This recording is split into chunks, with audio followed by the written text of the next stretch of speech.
Well, we seem to have done a very useful summary table of these different market forms and their characteristics and their efficiency characteristics as well.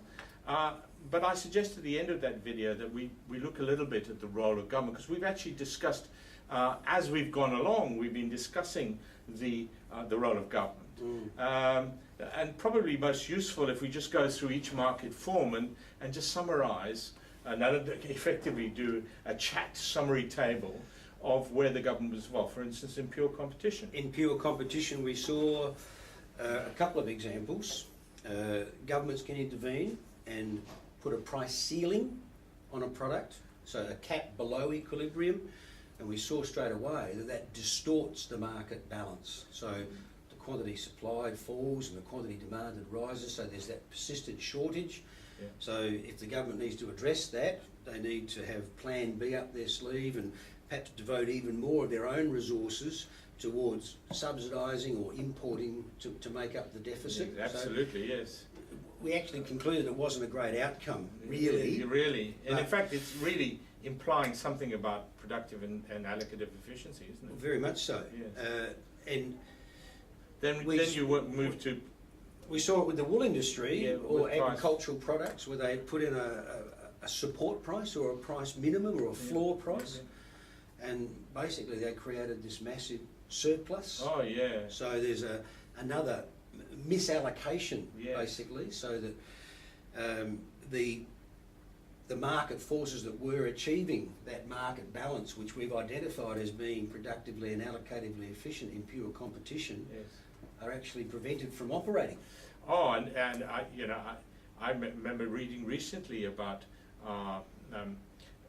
subsidies in Europe, which in the milk industry, for instance, where the farmers had such a surplus of milk that they used it to irrigate their lands. Exactly. And it's incredible. And at the opportunity cost when you start, but again, there's that marginal cost, marginal benefit analysis that we need to apply. So governments, we don't want to point a finger at them too much by saying this is terribly wrong.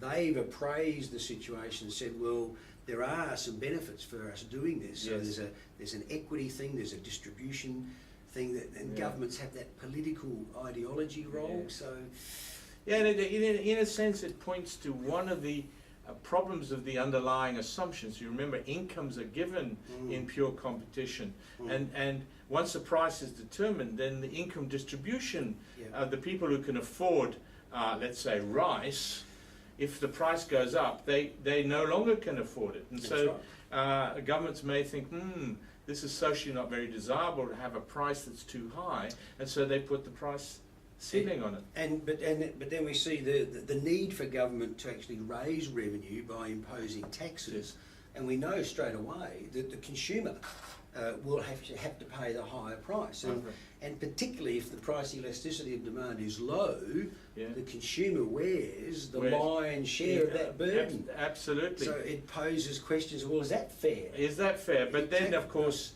if it's cigarettes, then of course people will argue that totally justified. Totally justified, because it's pushing up the price and cutting back consumption.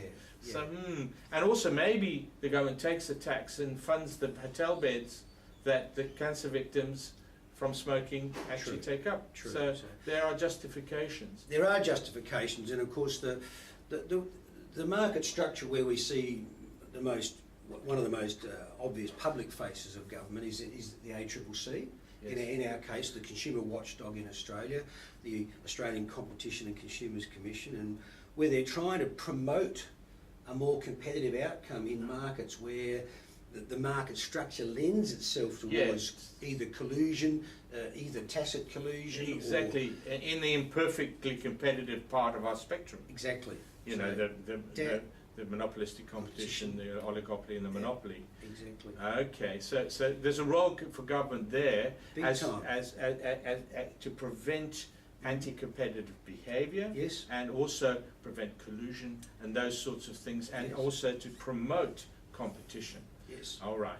And even with the monopolist, we find that there's a need for them to perhaps intervene or insist upon certain regulatory changes in prices that they deem are equitable, so that there's a fair price strategy. Yes, and that's most clearly the case in electricity pricing, power, because power is so pervasive as a cost of production in industry. And the rising costs impact upon every member of society, rich and poor. Yes. So you don't want to have some monopolist sort of saying, "Ooh, I'd like to make some more profits," and he's got to justify that in terms of a rising cost. That market structure where you've got that potential for what you and I sometimes call the rip-off factor, where you can charge a stinkingly high price because you can. Yes. And if the price elasticity of demand is low, mate, bad luck. Bad luck, exactly. And a supernormal profit rectangle, if you can envisage that, just shoots off the chart. Right. Yeah. Okay. So now, there was we in imperfect competition we had those functions for government. We also looked at market spillovers or externalities, and we saw that the price that the final consumer pays of the product sometimes does not embed the true cost of the production, or in fact the true benefit in some cases. So what's the role for the government there?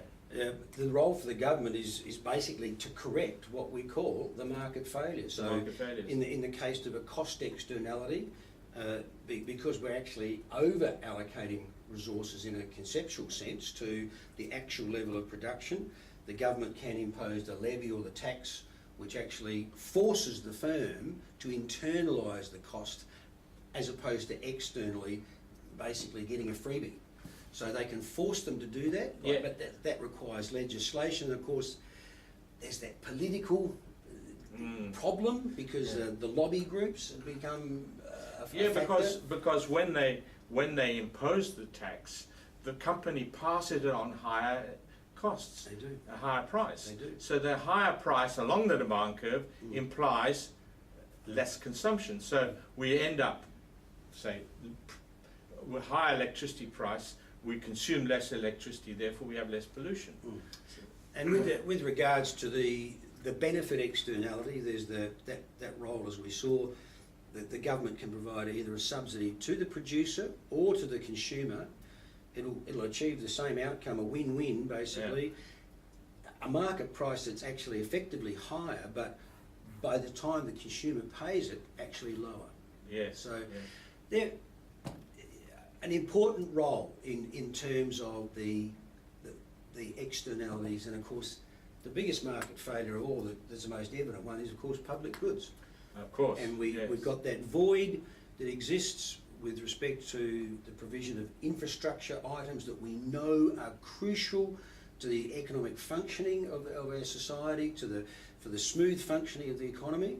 Yes. So our transport networks, our communications networks, of course the provision of law and order and public safety, defence, etc. So very, very significant role for government to play. But of course there's a bit of a grey area there too, isn't there, depending on the political colour of the government, that in some governments would push for a lot of public education, for instance, or public health. Yes, and less money on defence. Less money on defence, whereas another right-wing leaning government might do the opposite. Do the opposite, exactly, and argue the market should provide private schools, private health, etc. So those we saw, we called quasi-public goods. And we've just had an election here, and you would have known that in that lead-up to the election, one of the major platforms or areas of discussion was what both political parties call economic management, which I find a bit odd, quite frankly, because we don't manage a laissez-faire or market-based economy, remember? The invisible hand. But exactly right. But there is a role for government to play in what we know to be the macroeconomic economy. Yes. So no, we haven't done that yet. No, but I think we need to actually address the fact that what the politicians refer to as fiscal and monetary policies and changes in interest rates, etc., and budget surpluses and budget deficits have an impact on the overall economy. Yes, and in fact have an overall impact upon what we call the business cycle, on inflation, unemployment, Yes. and these topics we have not really discussed so far. We need to set the context for fiscal and monetary policy, and then in later videos we need to talk about what they do. We should do that. We should make that jump. Absolutely. All right, mate.